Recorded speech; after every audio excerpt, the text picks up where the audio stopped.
This is Inside Nigeria here on Leadership TV. I'm your host, Cynthia Onado. Of course, we'll be dissecting the daily headlines on some select newspapers. We'll begin with Leadership newspaper. Of course, the major headline here looks at marketers blame supply hiccups as cooking gas price surge again.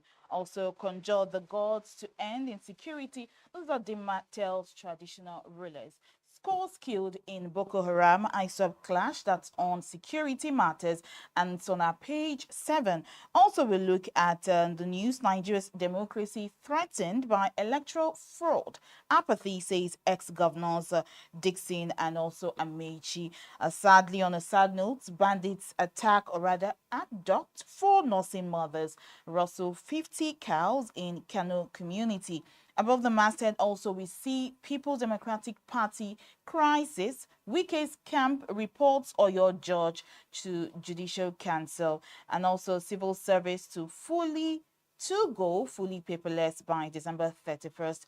That's by the federal government. Also, Dangote Fertilizer partners German firms license for production units in Lekki. Moving on now from the front page, let's check out, our editorial, which is called Our Stand. Leadership writes on JNIM's Arcadian Nexus, a shadowy alliance infiltrating Nigeria, still on security matters in Nigeria. We know recently President Donald Trump of the U.S., designated Nigeria as a country of particular concerns for alleged Christian genocide. And of course, the federal government has been working to kind of change that, that reputation here in Nigeria. Also, let's look at the back page by Abdurrauf Aliyu, which is our Tuesday columnist. He looks at Nigeria's fractured security reality. Everything in the news has to do with security because that's a trending topic right here in Nigeria, looking for solutions to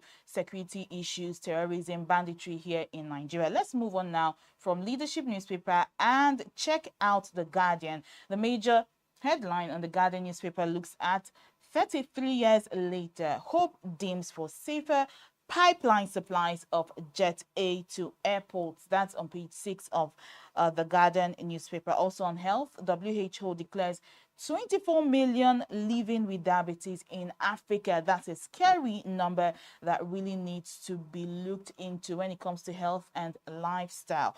Also, fraud, apathy, threatening democracy, says Dixon and also Amechi.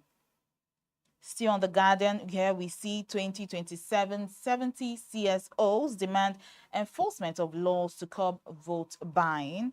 The federal government urges calm as Shoyinka Northern groups reject Trump's genocide claims. Also, telecom operators warn of regulatory conflicts in digital economy bill. Still on the news on The Guardian, reps allowed Tinubu's intervention payment of protesting contractors. Again, court adjourns suit on PDP convention. EFCC declares ex-governor Sylva wanted for alleged fraud. That's also a trending story here in Nigeria. But also, let's check out Nigerian Tribune. Moving on now from The Guardian, looking at the Nigerian Tribune, the major headline here says, Boko Haram, ISWAP clash at Borno border, over 150 killed. That's a scary news. We place high premium on stable power, says Tinubu. Also, National Hajj Commission announces cuts in 2026 Hajj fares.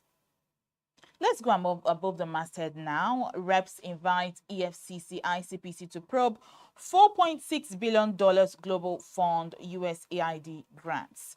Also, EFCC declares Timipe Sylva wanted. That's on page 26. And down below on the Nigerian Tribune newspaper, we see on health, coffee may protect against irregular heartbeats by 39%. That's a study. Well, that's a study that needs to really be looked into. Still, historical mistrust, land grabbing, illegal mining, banditry trigger violence, says the presidency, as Tinubu receives zonal briefs to security and infrastructure. I know the president is working tirelessly, on the security situation in Nigeria, talking to, all, stakeholders when it comes to security, both locally and, nationally. Also, Ekpebolo revokes MOA's COFO as site being returned to Benin Central Hospital. And finally, on Nigerian Tribune, wildlife trafficking. Court sends 2 to prison, others for feature of gorilla. All right, on page 17, that's what we see on Nigerian Tribune. Moving on now, let's check out the Daily Sun. The major headline on the Daily Sun says Sultan cautions Nigerians, advises citizens not to allow outsiders to divide us. As governors go spiritual, ask traditional rulers to consult gods of the land. Okay, that's on security issues here in Nigeria. We also see more trouble for ex-Bayelsa Governor Sylva. EFCC insists he has questions to answer, declares him wanted. Okay. WHO, FCDO hail Governor Mbas investment in health system development. Also on the news, manpower shortage hits shipping sector. Down below, we see domestic airlines need single-digit interest rates. Special FX window, Okonkwo says, that's the United Nigeria CEO. Also above the masthead, we see PDP convention, Imo party chair, others demand sanction against Oyo George. Finally, on the Daily Sun, Nigeria's democracy under threat from electoral fraud, apathy, says Dixon and Amechi. All right, let's move on now from Daily Sun. Let's see what Blueprint is saying. All right, today, 11th of November 2025, Blueprint says Nigerian Air Force air strikes kill ISWAP terrorists in Borno. Okay, Nigeria's war on terrorism, that's on a good news. EFCC declares former Governor Sylva wanted over alleged $14.85 million fraud. Remi Tinubu, can youth reject U.S. claims on targeted killings? Still in the news, also we see ex-president Shagari's wife dies. BBC chiefs resign for wrongly editing Trump video. Also in the news, Trump become Tinubu will mend cracks with international friends, says the federal government. All right, I think we all need that assurance right now when it comes to international eyes on their country, with the U.S. president designating Nigeria as, you know, an unsafe country and a country of particular concerns with accusations of Christian genocide.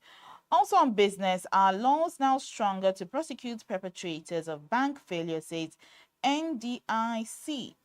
On sports, we look at playoffs. Super Eagles begin training in Rabat. All right, moving on now from the blueprints, let's check out Vanguard newspaper. Insecurity. Nigerian Air Force strikes, kill terrorists, bandits in Borno, Kwara, Katsina, others.